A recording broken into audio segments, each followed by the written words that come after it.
Tour की शुरुआत में यूएनफी के घर के अंदर पार्टी चल रही होती है क्योंकि उन्होंने क्लान कंपटीशन जीता था ना, तो सभी लोग यहाँ पर एंजॉय कर रहे होते हैं। सभी लोग कह रहे थे कि इस बार की जो हमारी जीत है ना, उसने हमारे क्लान की रिस्पेक्ट को बहुत ऊंचाइयों पे ले गई है। हमने उम्मीद बहुत ही कम की थी कि कंपटीशन हम जीतेंगे, लेकिन हम जीते। लेकिन यूएनफी के फादर को ध्यान फेंक के लिए बहुत बुरा लग रहा था कि बेचारे के साथ ऐसा नहीं होना चाहिए था। गलती कहीं ना कहीं मेरी भी है, जो मैं हमेशा ध्यान दिया करता था यूएनफी के ऊपर, उसके ऊपर उतना ध्यान नहीं देता था, जबकि वो बहुत ज्यादा टैलेंटेड है। और इसी चीज का गुस्सा ना ध्यान फेंक के अंदर भर गया, जो उतरा और उसके लिए ही नुकसानदेह साबित हुआ। तो उसकी जो हालत हुई ना, उसका कहीं ना कहीं जिम्मेदार मैं ही हूँ। तो यूएनफी कहते कि नहीं फादर, आप पूरी तरह से इस चीज का जिम्मेदार नहीं है। आपको अपने ऊपर ना बोझ लेने की जरूरत नहीं कि आपकी वजह से ऐसा कुछ हुआ। मेरे ध्यान फेंक हमेशा से एक दोस्त से बढ़कर भाई की तरह रहा था और हमेशा वो भाई की तरह ही रहेगा। तो बाकी मास्टर यूएनफी के फादर से कहते कि ठीक है, छोड़िए, जो हो गया हम उसको बदल नहीं सकते। अभी जो हमें मौका मिला है ना खुशी मनाने का, तो उसको मना लेते हैं। तो सारे लोग यहाँ पर शराब वगैरह पीना शुरू कर देते हैं।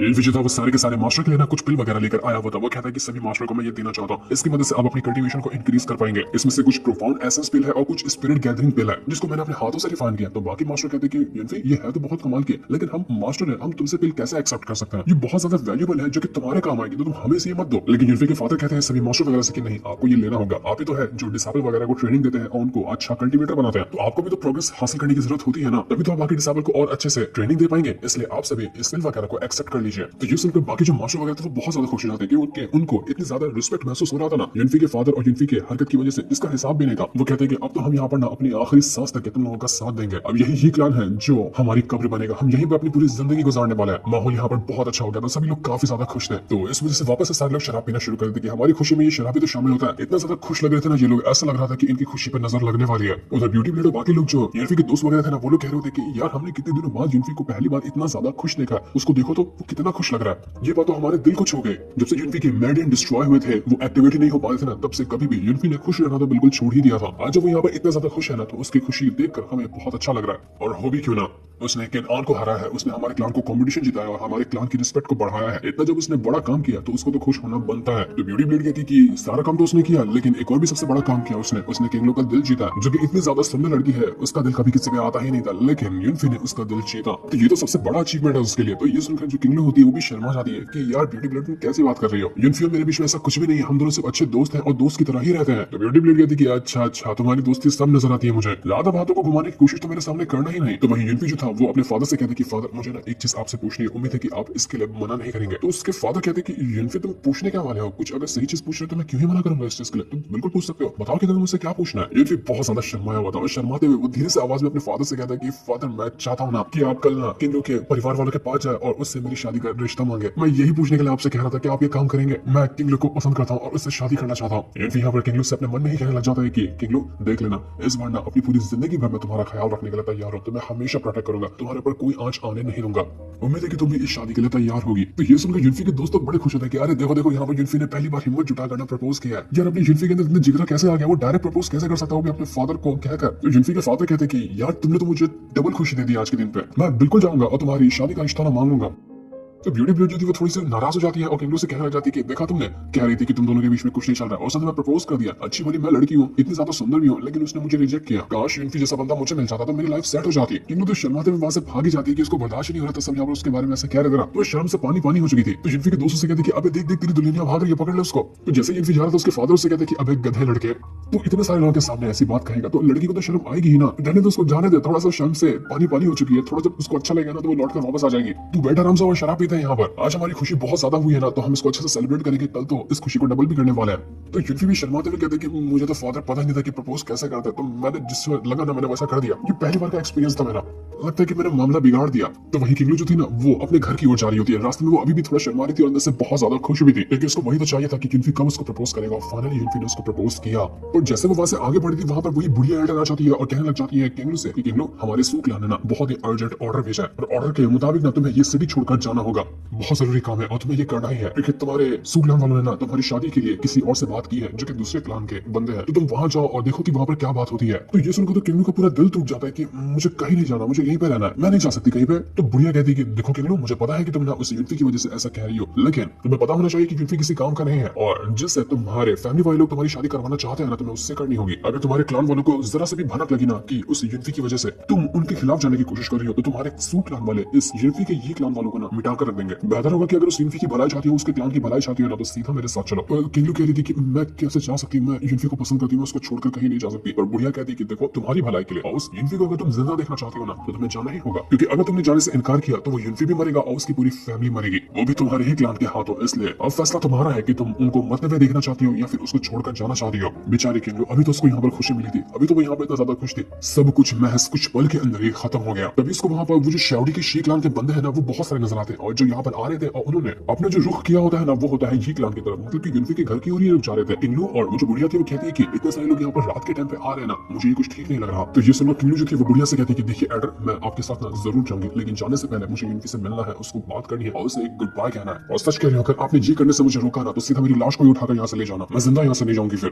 तो बुढ़िया के पास दूसरा ऑप्शन भी नहीं था, वो कहती है कि ठीक है जाओ और यूनिफी को गुड बाय कह दो, लेकिन सुबह की पहली किरण निकलने से पहले ना तुम्हें यहाँ पर लौट कर आना होगा, हम चलने वाले हैं। दूसरी तरफ यूनिफी जो है अपने फादर के पास आता है और जब वो आकर देखता है तो उसके फादर थोड़े से इमोशनल नजर आ रहे थे। यूनिफी अपने फादर से कहता है कि फादर सब ठीक तो है ना, आप इतने इमोशनल क्यों लग रहे हैं, आपको बुरा लग रहा है कि मैं ये क्लान छोड़कर जा रहा हूँ शियाओ सेट के अंदर, वहां जाकर ज्वाइन होऊंगा इसलिए। तो उसके फादर कहते हैं कि नहीं, उसके लिए मैं उदास नहीं हूँ, मैं यहाँ पर ना खुश हूँ। मैंने कभी भी नहीं सोचा था कि हमारा जो क्लान है ना, वो कभी इतने रिस्पेक्ट को हासिल कर पाएगा। तुमने और तुम्हारे दोस्तों ने मिलकर जो हमारे क्लान के लिए किया है ना, वो बहुत ज्यादा अहमियत रखता है। हमारे क्लान की जो खोई हुई इज्जत थी, आज उसको हमने वापस से पा लिया, यही वो खुशी है जिसको मैं बर्दाश्त नहीं कर पा रहा। तो यूनिफी कहते हैं कि आपको फिक्र करने की जरूरत नहीं है, लेकिन मैं ना एक छोटी सी चीज कहना चाहता हूँ कि हमारी जितनी भी सिपाही वगैरह ना, उनको तैनात कर दीजिए, क्योंकि मुझे अच्छी फीलिंग नहीं आ रही है। जो 3 क्लान वालों को हमने हरा है ना, वो इतनी आसानी से शांत बैठने वाले नहीं है। अब मैंने वहां से तो एल्डर वगैरह को पिल इसलिए थी कि वो अपनी मेहनत के लिए इस पिल को हासिल किए हैं और आगे चलकर वो और ज्यादा स्ट्रॉन्ग बने, लेकिन मैंने उनको पिल इसलिए दी है ताकि वो जल्द से जल्द अपनी कल्टीवेशन करें और खुद को स्ट्रॉन्ग बनाए, क्योंकि मुझे लगता है कि वो तीनों के तीनों जो क्लान वाले हैं ना, कभी भी आकर हमारे पर अटैक कर देंगे, और जब उन्होंने अटैक किया तो हमारे पास कुछ तो ऐसे लोग होने चाहिए जो कि स्ट्रॉन्ग हो और उनका मुकाबला कर सके। इसलिए मैंने एल्डर को भेज दिया ताकि वो अपनी कल्टीवेशन करे, खुद को स्ट्रॉन्ग बनाए और तैयार हो जाए दुश्मनों से मुकाबला करने के लिए। तो जैसे इनकी बात हो रही थी ना, वहां पर अटैक होना शुरू हो जाता है। वो जो शी क्लान के बंदे आए हुए थे, उन लोगों ने सीधा का सीधा यूनिफी के घर के ऊपर अटैक करना शुरू कर दिया। तो यूनिफी उसके फादर देखकर हैरान हो जाती है कि असल में हो क्या रहा है। देखते ही देखते वहां पर सारे के सारे बंदों ने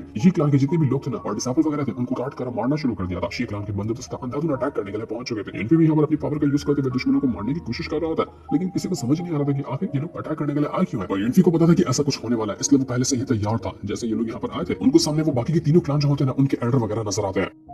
यूनिफी के फादर उससे कहते कि बस हो गया, रुक जाओ तुम लोग, आखिर ये क्यों कर रहे हो, तुम ये करके आकर तुम क्या साबित करना चाहते हो। तो वहां पर वो जो तीनों क्लान के मास्टर थे वो कहने लग जाते हैं कि कुछ खास साबित तो नहीं करना, लेकिन हमें एक चीज ना बर्दाश्त ही नहीं हो रही कि अगर तुम जैसा नकारा क्लान जो कि किसी काम का नहीं है, वो हम तीनों को कैसे हरा सकता है और इस सिटी के अंदर इतनी ऊंची नाम कैसे हासिल कर सकता है। ये हमारी रातों की नींद उड़ा रहा है। ये पहली भी रात नहीं थी, हम ढंग से इस रात को सो भी नहीं पाए। तो हमने सोचा कि इस फसाद की जड़ को ही खत्म कर देते हैं, उसके बाद सुकून की नींद आएगी, इसलिए हम तुम्हें यहाँ पर ना दुनिया के नक्शे से ही मिटाने के लिए आए हुए। तो यूनिफी जो था वो अपने मन में सोचने लग जाता है कि जहां तक मुझे पिछले लाइफ की मेमोरीज आ रही है ना, इन तीनों के तीनों क्लान वालों ने हमारे ये क्लान के ऊपर अटैक जरूर किया था, लेकिन कंपटीशन के करीब 7 दिन बाद इन लोगों ने अटैक किया था। लेकिन इस बार मैं जब कंपटीशन जीता हूं, अपने दम पर मैंने कंपटीशन जीता है ना, तो इस बार का टाइमिंग जो है वो चेंज हो चुका है। इस लाइफ के अंदर उन्होंने 7 दिन बाद अटैक नहीं किया, बल्कि कंपटीशन वाली रात को ही अटैक कर दिया लोगों ने। अब इसका सीधा सीधा मतलब ये है कि जो पिछली लाइफ में मैंने काम किया था ना, इस लाइफ में काम जो होने वाला है वो उससे अलग होगा। पिछले लाइफ और इस लाइफ की जो बात है वो चेंज हो चुकी है। अब यहाँ की जो रियलिटी बनेगी ना, उसको मुझे खुद बनाना पड़ेगा। अब इसमें या तो मेरा क्लान खत्म होगा या फिर मैं सभी को खत्म कर दूंगा। यूनिफी के फादर कहते हैं कि तुम तीनों के तीनों क्लान वालों ने अपने यहाँ पर आपस में हाथ मिला लिया ना, ताकि हमें यहाँ पर बाहर निकाल सको, हमें खत्म कर सको। तो वो तीनों क्लान के मास्टर कहते हैं कि हाँ बिल्कुल, हम तीनों तो पुराने दोस्त हैं, हमारा बस एक ही मकसद है कि ये क्लान को इस सिटी से हटा देना और तुम्हारी जगहों पर कब्जा करना। इसके अलावा हमें कुछ ज्यादा खास चाहिए भी नहीं। तो इतना कहने के बाद वो लोग यहाँ पर सीधा अटैक करने की तैयारी शुरू कर चुके थे। यूनिफी अपनी पावर का यूज करते हुए सभी को मारने लग जाता है। तो जैसे यूनिफी यहाँ से बाकी लोगों को मारने के लिए गया था, वो तीनों की तीनों जो मास्टर होते वो आ जाते हैं यूनिफी के फादर के ऊपर अटैक करने के लिए, और इनका यहाँ पर बैटल शुरू हो चुका था। अभी तो ये लोग यहाँ पर खुशियां मना रहे थे,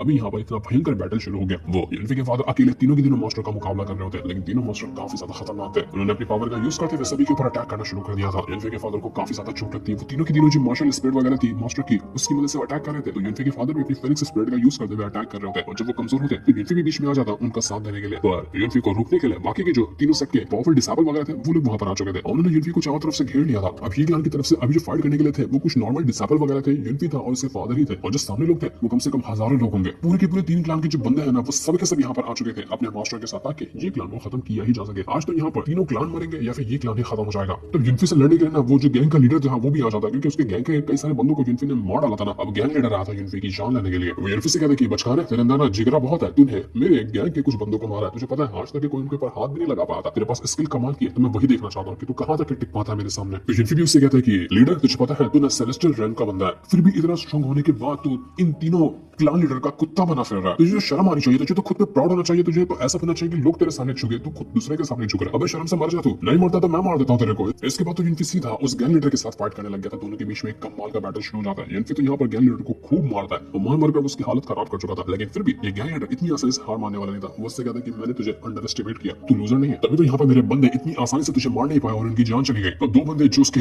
गैंग के बच गए थे ना, वो दोनों तुरंत वहां पर आते हैं, यूनिफी को जकड़ लेते हैं और बीच में आकर उस गैंग लीडर ने सीधा यूनिफी के ऊपर अटैक कर दिया था, जिस वजह से ये अटैक बहुत बुरी तरीके से यूनिफी को लगता है। और अब तो मार मार कर वो यूनिफी की हालत खराब कर चुका था। अब सेलेस्टियल रैंक का बंदा है, वो ऑर्थ रैंक के बंदे को तो कितना बुरी तरीके से मारेगा, वही चीज यहाँ पर हो रही थी। गैंग लीडर अपनी एक से बढ़कर एक अटैक को यूज करता, सारे उसके अटैक जो थे वो डिमोनिक अटैक थे और उसकी वजह से वो यहाँ पर यूनिफी को मारने की कोशिश में लगा हुआ था। जैसे यूनिफी के फादर उसको बचाने के लिए जा रहे थे, पीछे वो शीक्लान का जो बंदा होता है मास्टर, वो तुरंत आ जाता है और पीछे से आकर उसने अटैक देकर मार दिया था यूनिफी के फादर के ऊपर, जिस वजह से वो बुरी तरीके से इंजर्ड हो जाते हैं। और अब तो यहाँ पर सारे बंदे महल के अंदर घुसने लग गए थे ताकि अंदर भी जो लोग मौजूद होंगे सबको मारा जा सके। यूनिफी अपने फादर से कहता है कि फादर आप ठीक तो हो ना, सब ठीक हो जाएगा, मैं यहाँ पर सब कुछ ठीक कर लूंगा। लेकिन वो लोग जो दुश्मन थे वो कहते हैं कि अगर ठीक नहीं होगा, तुम दोनों मरोगे, तुम्हारा पूरा क्लान आज मरेगा। यूनिफी को अपने पिछले लाइफ की चीज याद आने लग गई थी, जब उसके फादर ने उसको बचाते हुए अपनी जान गंवा दी थी। उन्होंने उससे कहा था कि यूनिफी तुम भाग जाओ यहाँ से, तब तक कि उनके ऊपर अटैक हो गया था। तो यूनिफी कहता है कि पिछले लाइफ में तो मैंने अपने फादर को खो दिया था, लेकिन इस बार नहीं, इस बार मैं अपने फादर को नहीं खोऊंगा, चाहे मेरी जान क्यों ना चाहिए, लेकिन मैं अपने फादर को प्रोटेक्ट करके रहूंगा। और तभी भागते हुए वहां पर जितने भी मास्टर वगैरह थे सब एक साथ आकर पहुंच चुके थे, कल्टीवेशन करने गए थे, लेकिन उनको जैसे पता चला वो सभी अपनी कल्टीवेशन रोककर तुरंत यहाँ पर पहुंचे अटैक करने के लिए।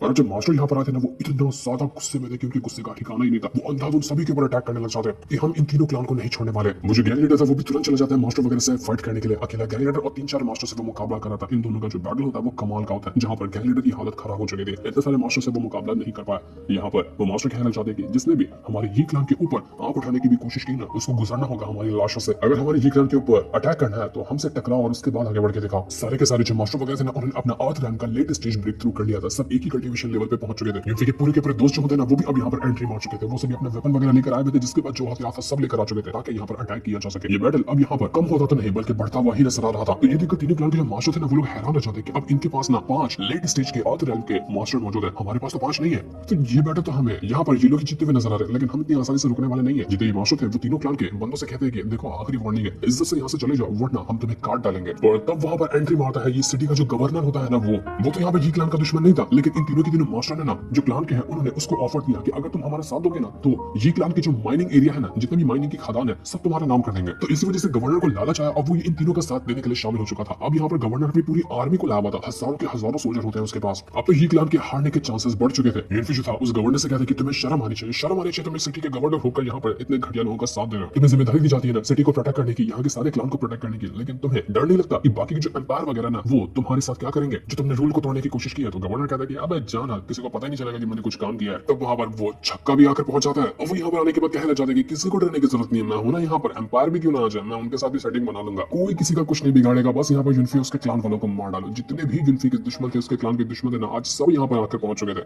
पूरी फील्डिंग सेट थी ये क्लान की आज। वो छक्का तो यहाँ पर गवर्नर से कहता है कि गवर्नर आप जाइए और अपनी पूरी आर्मी को लेकर ये क्लान को डिस्ट्रॉय कर दीजिए, आगे जो भी होगा ना अकेला मैं हैंडल करने के लिए तैयार हूँ उसको, किसी भी चीज की आप फिक्र करना ही नहीं। इसके बाद तो गवर्नर अपनी पूरी आर्मी को लेकर अटैक तैयार कर चुका था ये क्लान के ऊपर। ये क्लान के सभी लोग अपना बैरियर बनाते हुए अपने क्लान को प्रोटेक्ट करने की कोशिश में लगे हुए थे, लेकिन उनका बैरियर कुछ ही पल के अंदर डिस्ट्रॉय हो जाता है और सारे के सारे लोगों के ऊपर अटैक आकर लगने लग गया था। इस वजह से सिपाही वगैरह यूनिफी के दोस्त वगैरह जो थे उनकी हालत खराब हो जाती, कई सारे अटैक जाकर उनको लग चुके थे, लेकिन फिर भी वो यहाँ पर टिके हुए थे। देखते ही देखते यहाँ पर जो दीवारें थी ना वो टूटने लग गई थी ये क्लान की, और अगर ये कुछ टूटा तो पूरा ये क्लान आज ही खत्म हो जाएगा। यूनिफी कहते हैं कि अगर मैंने कुछ नहीं किया ना तो बहुत बड़ी मुसीबत आएगी। अब मुझे लगता है कि मेरी जो डिसोल्यूशन टेक्निक है ना, मुझे वो यूज करनी होगी जिसका मैं यूज नहीं किया था, लेकिन अगर मैंने इसको यूज करने की कोशिश की ना, मेरी सोल अभी भी उतनी स्ट्रॉन्ग नहीं है, पूरी तरह से डैमेज हो सकती है और उसके बाद शायद मैं कभी जिंदगी में रिकवर ना कर पाऊं। पर मुझे अगर यहाँ पर मेरे क्लान को बचाना है तो डिसोल्यूशन टेक्निक मुझे यूज करनी ही होगी। तो यूनिफी तुरंत वहां पर बैठ जाता है डिसोल्यूशन टेक्निक को ना कल्टीवेट करने के लिए, ताकि उसको एक्टिवेट करने के बाद वो अटैक कर सके। तो तब तक कि बाकी के जो उसके फादर और एल्डर वगैरह थे ना, सब प्रोटेक्शन बैरियर बनाए हुए थे ताकि यूनिफी को थोड़ा सा टाइम दिया जा सके। तो जैसे यहाँ पर यूनिफी ये टेक्निक को एक्टिवेट करा था, बाकी जो तीनों क्लान के मास्टर होते हैं वो कहते हैं कि इसको रोक दो पहले, इसको ना ये टेक्निक एक्टिवेट करने देना ही नहीं, अगर इसने टेक्निक एक्टिवेट किया तो उसकी पावर एकदम फुल पीक पर पहुंच जाएगी, फिर उसके बाद हम हार सकते हैं। तो सारे के सारे लोग चले गए थे यूनिफी को मारने के लिए ताकि उसको ये टेक्निक एक्टिवेट करने ही ना दिया जाए। तो यूनिफी के फादर बाकी मास्टर वगैरह जो थे वो यूनिफी को प्रोटेक्ट करने में लगे हुए थे ताकि उसको कुछ हो ना। पर तभी पीछे से शाओडी आती है और यहाँ पर आने के बाद वो यूनिफी के ऊपर अटैक करने वाली थी ताकि पीछे से यूनिफी की जान ले सके, लेकिन वो अटैक वहां पर डिस्ट्रॉय हो जाता है।